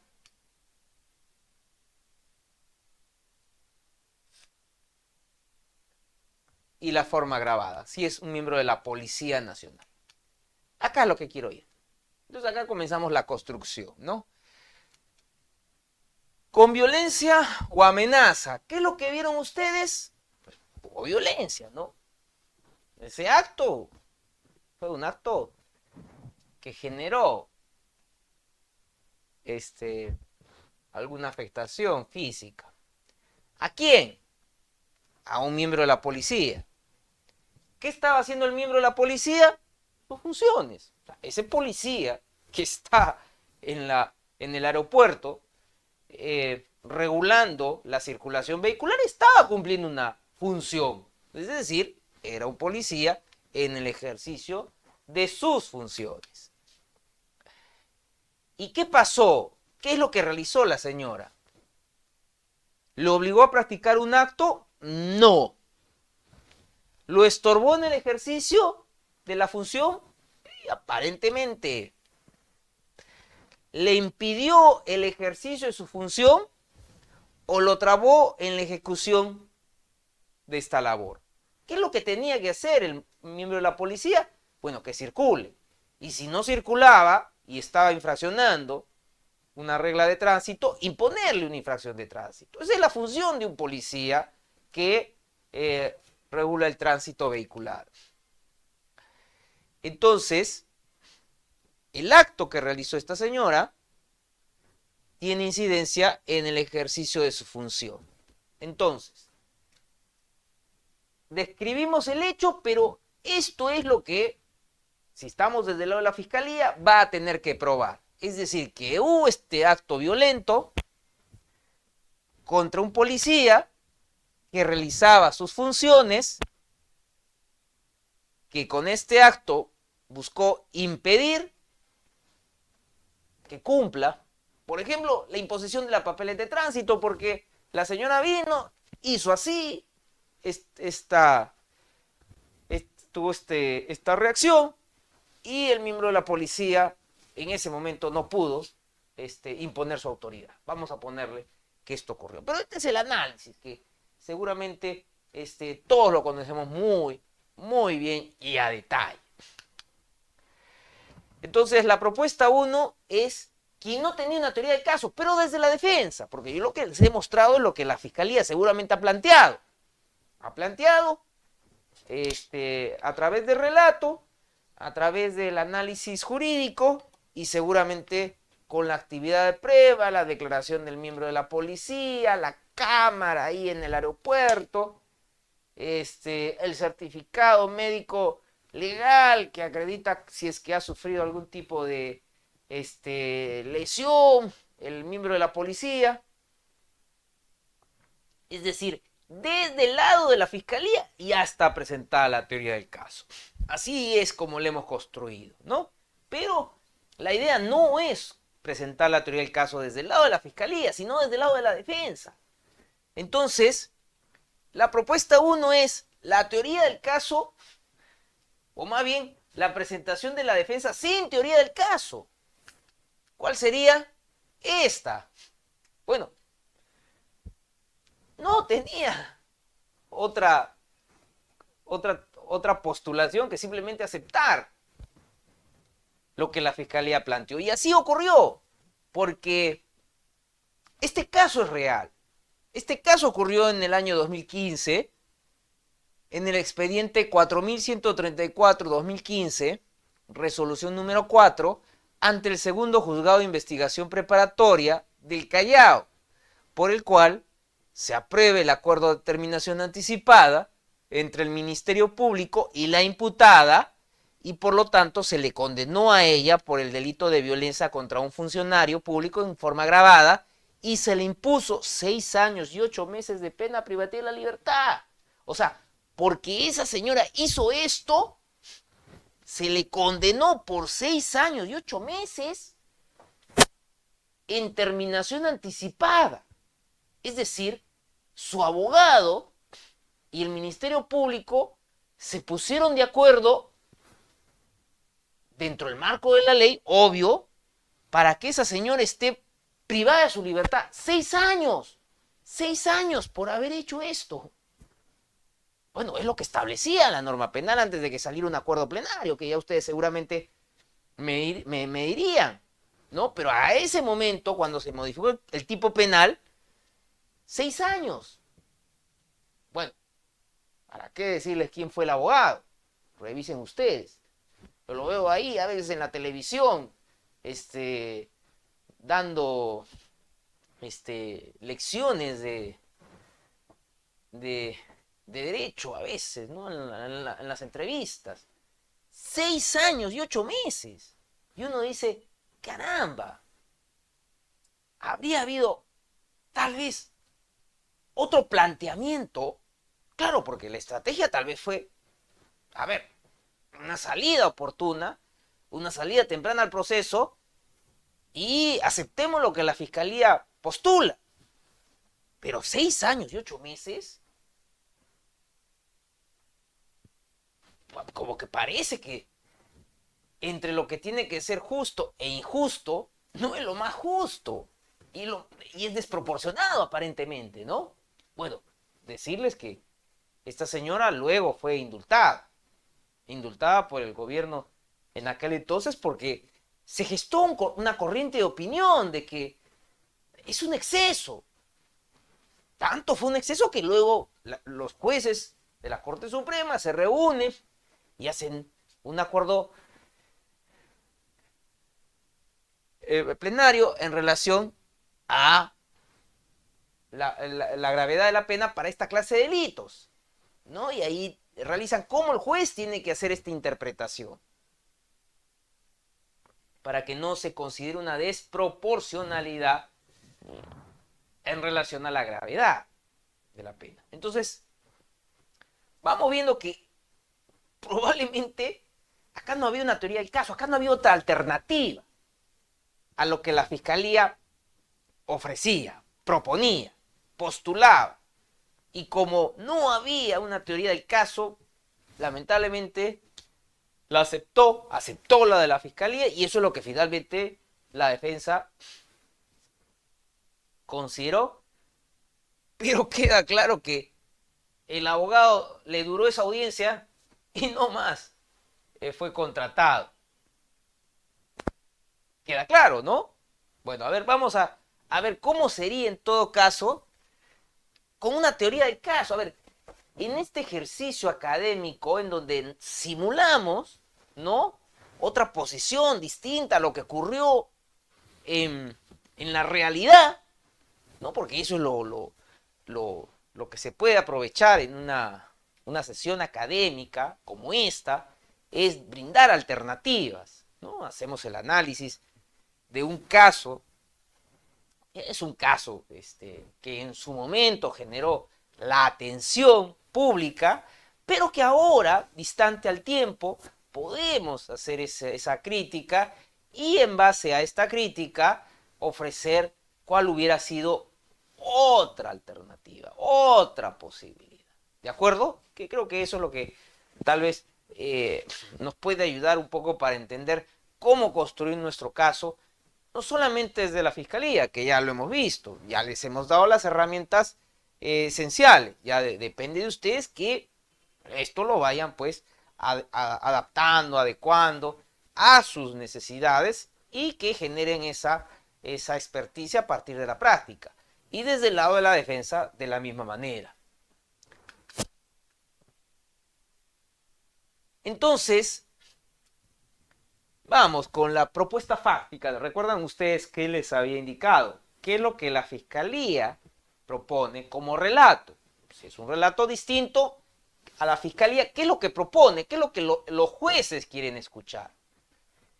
Y el relato fáctico, que es la propuesta fáctica, es esta.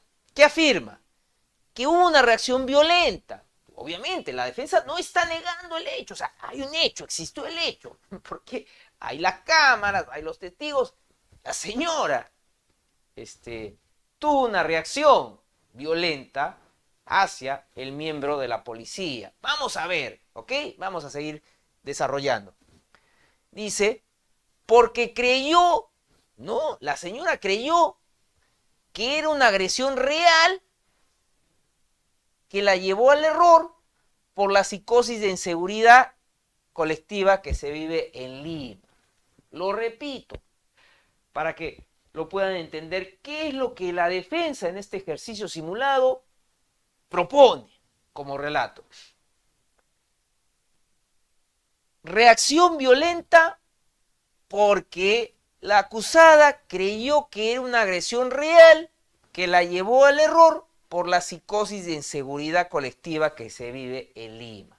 Por última vez lo relato. Reacción violenta porque creyó que era una agresión real que la llevó al error por la psicosis de inseguridad colectiva que se vive en la ciudad de Lima. Es decir, existe el hecho no lo está negando la defensa, ahí está, el hecho existió, nadie lo va a negar, las pruebas que está ofreciendo la fiscalía, ahí están, demostrables. Lo que estoy afirmando es que lo que le ocurrió a la acusada es que ella creía que iba a ser agredida, ¿no? Y por lo tanto, al creer ella que iba a ser agredida, ¿no? Le lleva a cometer este error creyendo que iba a ser ella una víctima. ¿Por qué? Por la psicosis de inseguridad que vive pues la colectividad en la ciudad de Lima. Y ustedes me dirán, caramba, ¿y cómo lo va a probar esto? A ver, vamos a analizar. Lo que la defensa propondrá entonces es, como proposición jurídica o propuesta jurídica, que hay una causal de justificación de legítima defensa incompleta. ¿Y cómo lo va a probar? Con los exámenes de testigos, porque van a venir familiares, personas que tienen relación con ella y que van a narrar de que ella fue víctima, pues, hace algunos días de un asalto por parte de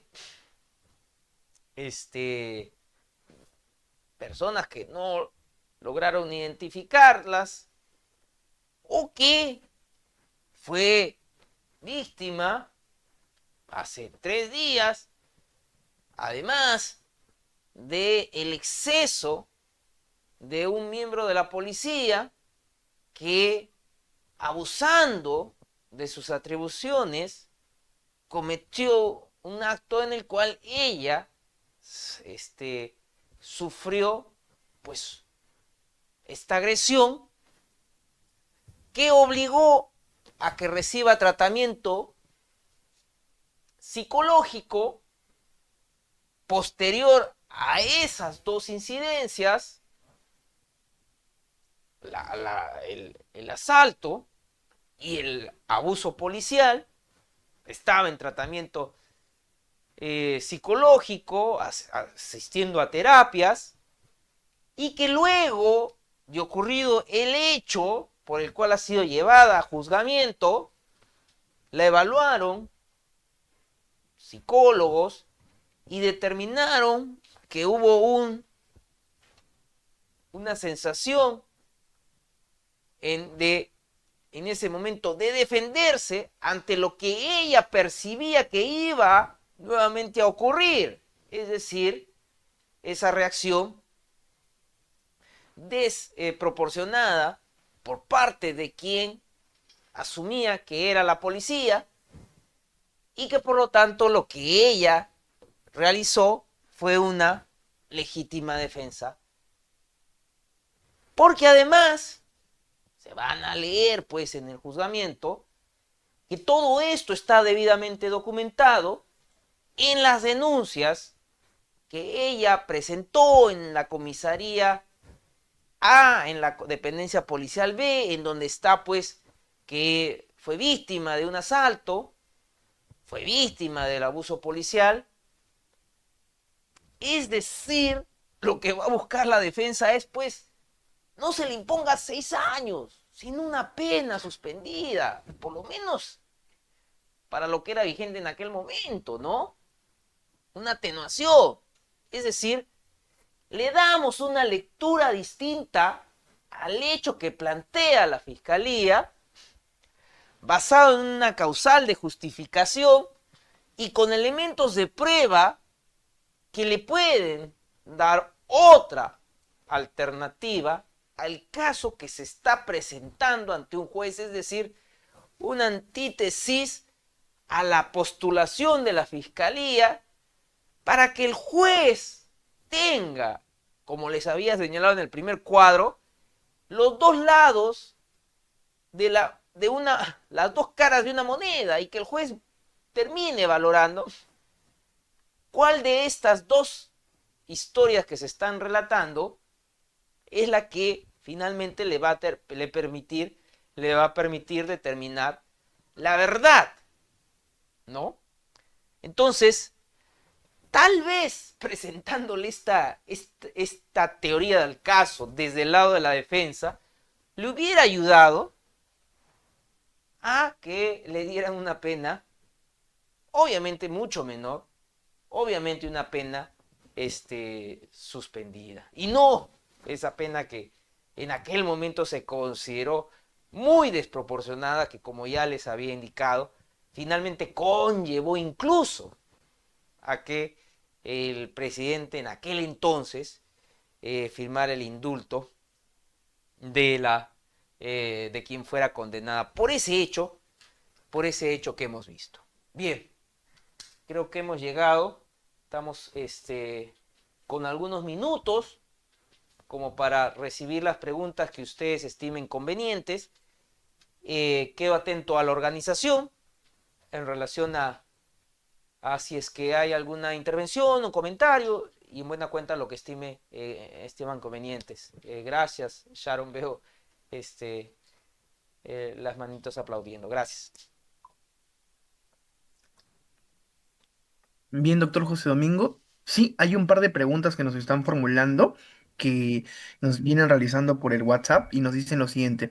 Doctor, en algunos casos, cuando se viene estructurando la teoría del caso y no tienen el fundamento jurídico necesario, en algunos extremos se devuelve también la acusación fiscal que se viene manteniendo. En ese tipo de casos, ¿qué opinión me das al respecto y obviamente qué tendría que hacer un fiscal cuando existe una devolución de la imputación o quizás una falta de imputación por parte del Ministerio Público?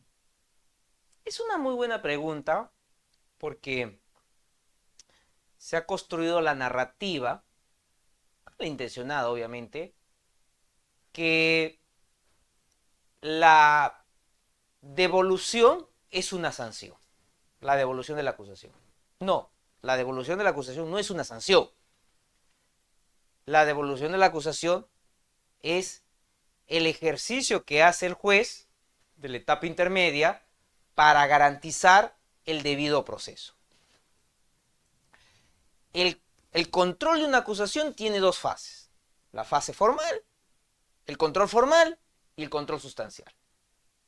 Si el fiscal no supera el control sustancial, ahí quedó el caso.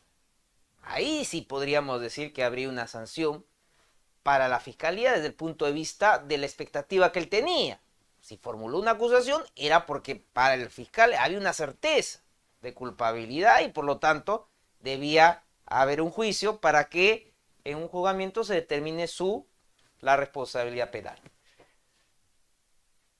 Pero el control formal lo que implica es que el juez tiene que garantizar que esa acusación pueda ser debida y que pueda satisfacer las garantías que demande el ordenamiento procesal penal. Y en ese orden implica precisiones, correcciones, aclaraciones, subsanaciones. Y ahí les pongo el escenario del juez garantista y el juez activista. Un juez garantista, si es que no hay la solicitud de control formal de las defensas, el juez garantista dejaría pasar la acusación. Pero si hay un juez activista, ¿qué haría el juez? Él mismo ordenaría al fiscal que haga las correcciones, aclaraciones o precisiones. Y no porque su formación sea activista, sino porque incluso, además, la Corte Suprema así lo estableció en una casación. El juez tiene ese deber, o sea, el juez tiene esa obligación. Y una vez aclarada, precisada, corregida, continuará lo que viene a ser el control de la acusación. Ahora, si el fiscal ha plasmado una acusación que no tiene sostén jurídico o probatorio, queda claro que la sanción será el control sustancial, porque se planteará una excepción de improcedencia de acción, incluso hasta de oficio. Y si no hay pruebas para conducir un juzgamiento, se sobreseerá. Pero, ¿qué se puede devolver?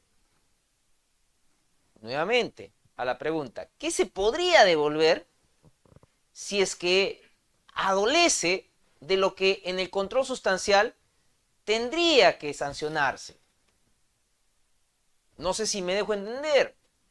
Es decir, aquella acusación que va a superar el control sustancial es esa acusación que seguramente se va a solicitar se precise, se aclare, se corrija, se subsane. La acusación que seguramente, y eso es lo que muchas de las defensas hacen, no plantean un control formal. Esperan el control sustancial. ¿Por qué?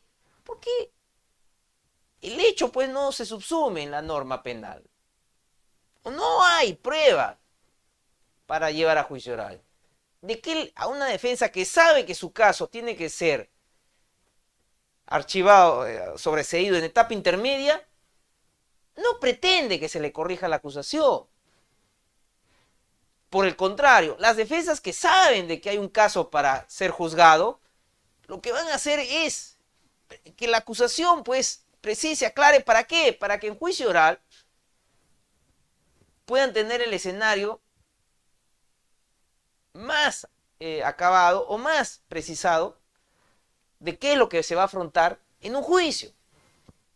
Espero haber dado la respuesta satisfactoria. Quedo atento a una siguiente pregunta. Sí, doctor, muchísimas gracias. Hay una pregunta muy interesante que nos vienen formulando también por el WhatsApp y está referido a un pronunciamiento por parte de un magistrado de la Corte Suprema que dice en una exposición académica, a mí no me van a enseñar de fundamentos fácticos, jurídicos ni probatorios, sino lo que yo quiero es esclarecer los hechos. Dentro de ese tecnicismo que tanto maneja la defensa técnica como el Ministerio Público, ¿cuál cree entonces que se podría dar en el razonamiento de los jueces? Porque hay algunos casos que no motivan las sentencias porque no tienen ese criterio razonable para poder plasmarlo en las mismas sentencias. ¿Qué opinión merece, doctor? Nuevamente, volvemos a lo que les había indicado al inicio de la presentación. Conozcamos quién es el juez, conozcamos quiénes son los jueces, cuál es la formación que tiene. Ahí yo les puse el nombre de un juez superior. Ese juez superior realmente lo que quiere escuchar es la esencia de la labor que tiene tanto la fiscalía como la defensa. La fiscalía, pues precisamente los hechos. El juez conoce mejor el derecho que las partes. Y la defensa, ante el hecho planteado por la fiscalía, ¿qué ofreces tú? Es como lo que les he planteado este caso.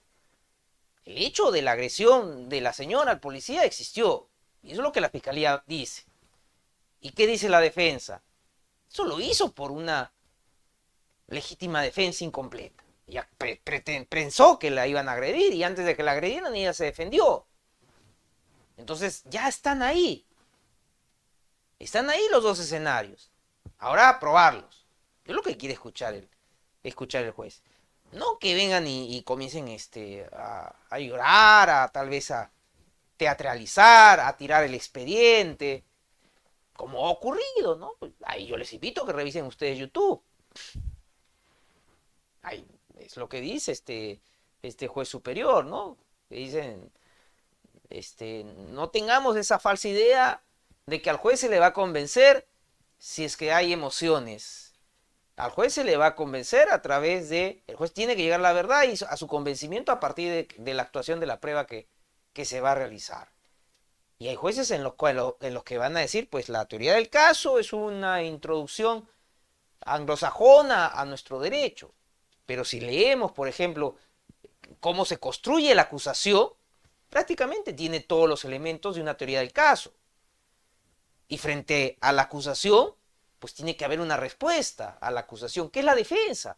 Pero si ustedes leen, no se establece dónde la defensa presenta esta alternativa a la acusación. Si bien hay una contestación de la acusación, no necesariamente es la que la defensa va a sostener para el inicio de un juzgamiento. A mí me ha pasado.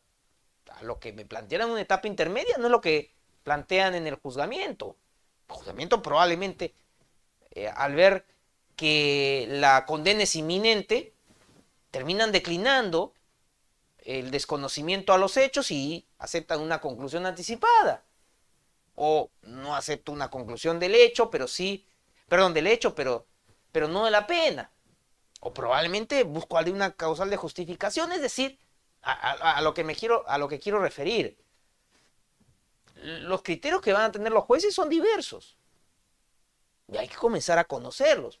Por eso es este mundo tan amplio, tan rico, en donde ya la era digital nos permite tener mayor información a través del portal Jurispe, ver este, cómo es que hay determinadas decisiones de los jueces, analizarlas, ponernos en los criterios que ellos van adoptando, las audiencias, en fin, es parte de la labor que tiene que realizar todo litigante.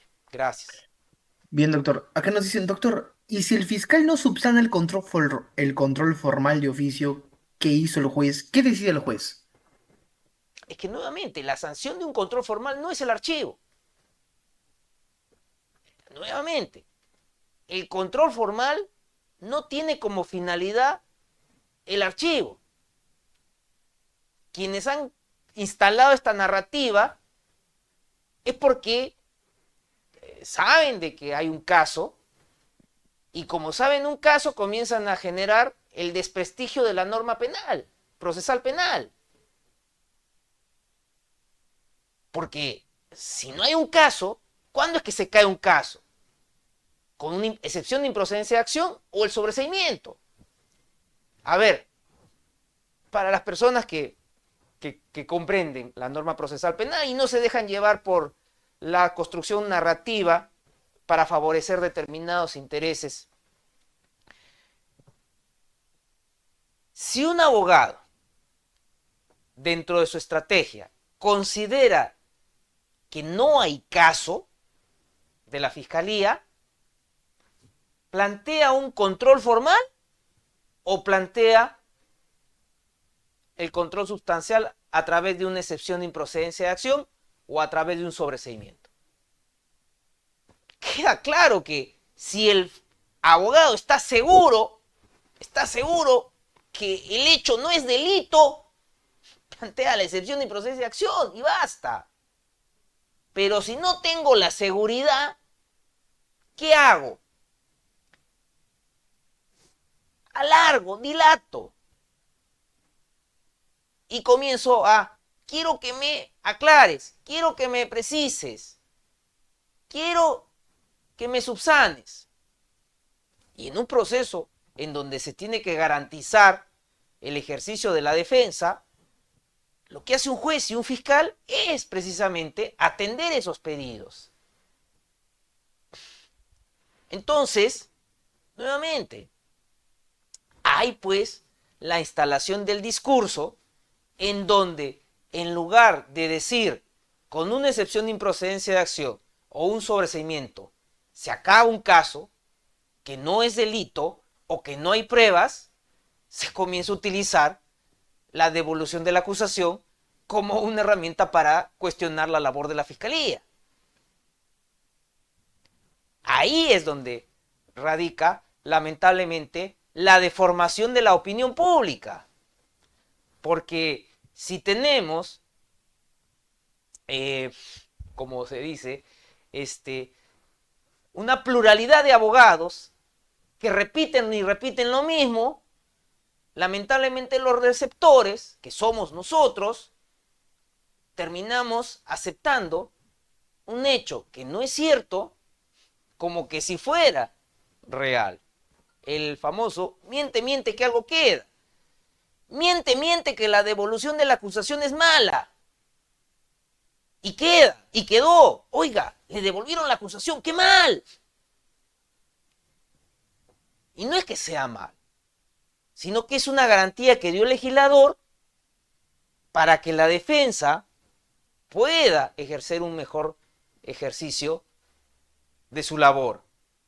Porque si la defensa considera que no es delito, simplemente plantea su excepción de improcedencia de acción. Si la defensa cree que no hay pruebas, presenta su sobreseimiento. Y acabó el caso. Pero si no está convencida y no tiene esa seguridad y por el contrario sabe que hay un caso que puede condenar a su cliente, lo que hace pues es esta creación de guerras narrativas en las cuales, como lo repito, queda el miente miente que algo finalmente quedará. Gracias por la pregunta.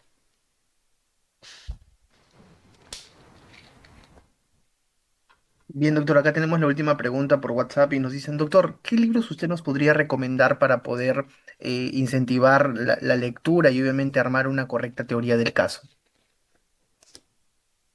Depende, ¿no? Neira Flores me parecía uno de los mejores. Su manual de derecho procesal penal, antiguo, ¿no? El caso penal, ahorita que les he mostrado, pueden ustedes encontrar, pero lo que yo les recomiendo es práctica. Bueno, quienes están litigando la adquieren, es la verdad.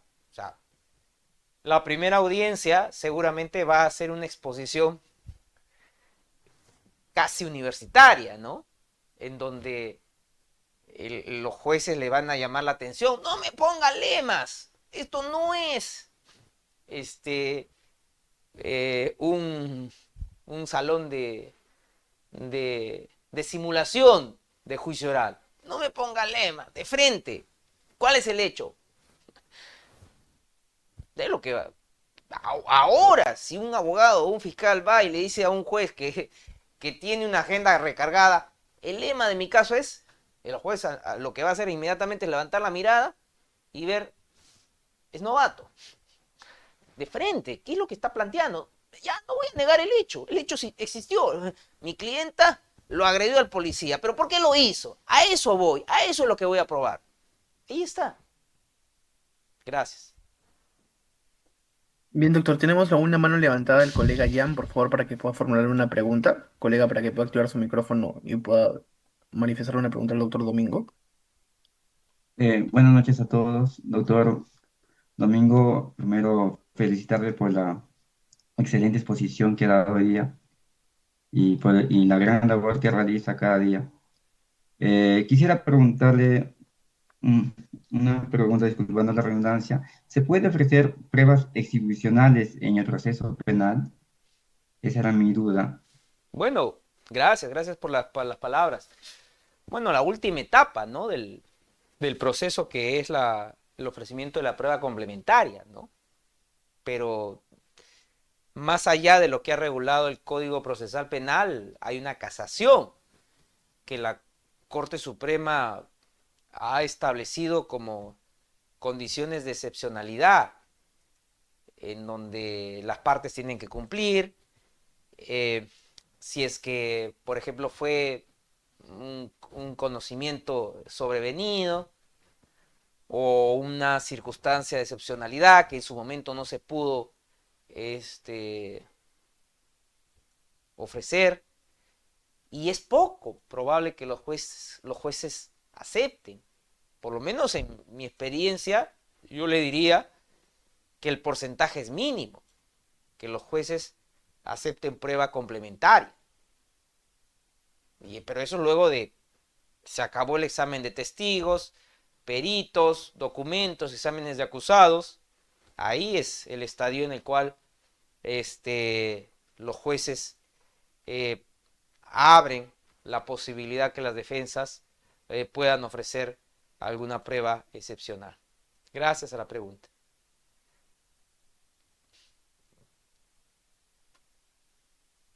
Bien, doctor, acabo de revisar el chat y esas han sido todas las preguntas. Agradecerle nuevamente su participación y de la misma forma también desearle los mejores éxitos y parabienes en su vida profesional, como viene realizando actualmente, y esperando también que nos pueda acompañar en próximas sesiones que su casa Juris.p viene realizando. Palabras finales de su parte, por favor, doctor José Domingo. Gracias, agradecerle a Jurispe y espero estar en una próxima oportunidad. Felices fiestas patrias. Bien, doctores, eso ha sido la clase con el doctor José Domingo Pérez Gómez, una clase muy interesante que ustedes han podido escuchar por parte de Juris.p.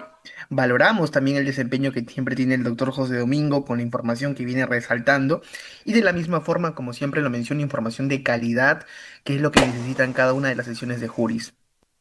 Cualquier información, doctores, la pueden solicitar al 900-977-645 y tener cada uno de los parámetros necesarios que Juris.p viene manifestando para que ustedes puedan tener todos los beneficios que Juris.p les otorga. No se olviden que venimos realizando diferentes descuentos en nuestros diplomados y también, como lo mencionó el doctor, felices fiestas patrias para cada uno de ustedes y nos encontramos en una próxima edición. Gracias y buenas noches con todos. Cuídense mucho, doctores.